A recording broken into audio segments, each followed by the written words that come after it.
অরুণ ভাই, অনেকদিন পরে দেখলাম, কেমন আছেন আপনি? জি ভাবি, ভালো আছি। আপনাদের বিয়ের বয়স তো অনেক বছর হলো, তা আপনারা বাচ্চা কাচ্চা নিচ্ছেন না কেন? বাচ্চা নিলে তো ফিগার খারাপ হয়ে যাবে, তাই ভাবতেছি বাচ্চা অ্যাডাপ্ট করব। হাজবেন্ড থাকতে বাচ্চা অ্যাডাপ্ট করবেন?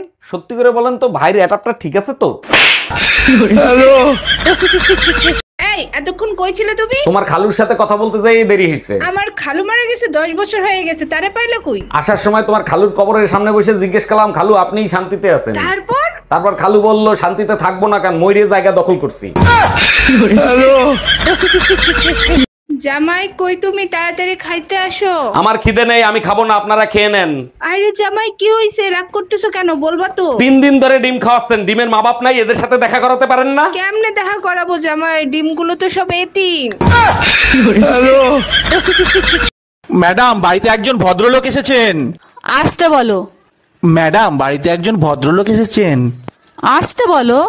ম্যাডাম, বাড়িতে একজন ভদ্রলোক এসেছেন। কখন থেকে বলছি আসতে বলো? আমি তো আসতে। এই তোমার ছেলের স্কুল থেকে ম্যাডাম ফোন দিছে, নাও কথা বলো। হ্যালো।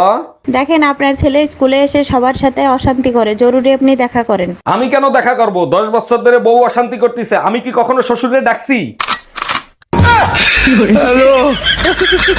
জানেন ভাবি, আপনাকে দেখলেই না পাগল হয়ে যাই। আচ্ছা বলেন তো, দুনিয়াতে এত মেয়ে থাকতে ভাবিদেরকে আপনাদের এত ভালো লাগে কেন? আরে ভাবি, অন্যের গাড়ি চালানোর মজাই আলাদা। আর অ্যাক্সিডেন্ট হইলে দায়ভার মালিকের, তাই না? আরে ঠাকুরপো, তোমার প্যানে চেন খোলা তো? আরে বলছি, ওরকম বলছো কেন? কারো যদি চেন খোলা থাকে না, তাকে বলবা যে তোমার মেকআপ বক্স খোলা। ও তা বলি ঠাকুরপো, তোমার মেকআপ বক্সটা না খোলা আছে, আর মেকআপ বক্সের ভিতর থেকে না লিপস্টিকটা দেখা যাচ্ছে। যত সব। তুই কয়টা রুটি খাবি? 4টা। তুই 4টা রুটি খাইতে পারবি তো? তাইলে 3টা বানাও। 3টা রুটি তুই খাবি, নষ্ট করবি না তো? আচ্ছা তাইলে একটা বানাও। তোর একটা রুটির জন্য আমি আটা করতে পারবো না, রাতে খাই যা। ছেলে হোক মেয়ে হোক, 2টি সন্তানই যথেষ্ট।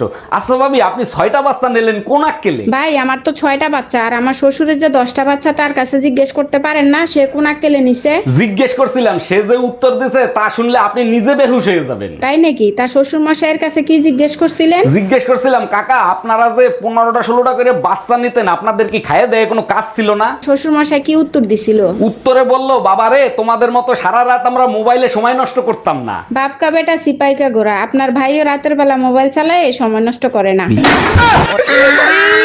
তুমি কি তোমার স্বামীর ভাত খাবা? হ্যাঁ, ভাত খামু, যদি আবার টিকটক করবার দেয়। আর যদি টিকটক না করবার দেয়, তাহলে আমি জামাইয়ের ভাত খাবো না। চিন্তা করছেন? মানে টিকটক যদি করবার দেয় তাহলে স্বামীর ভাত খাবো, আর যদি টিকটক করবার না দেয় তাহলে আমার স্বামীর ভাত খাবো না। নেই। ইয়া ইয়া ইয়া ইয়া ইয়া ইয়া ইয়া ইয়া। শালা নিজের টাকায় বিয়ে করব আর সরকারের কথায় 2টা বাচ্চা নিব কেন বে? বর যদি রাজি থাকে না, বংশের রেকর্ড ভেঙে দিব।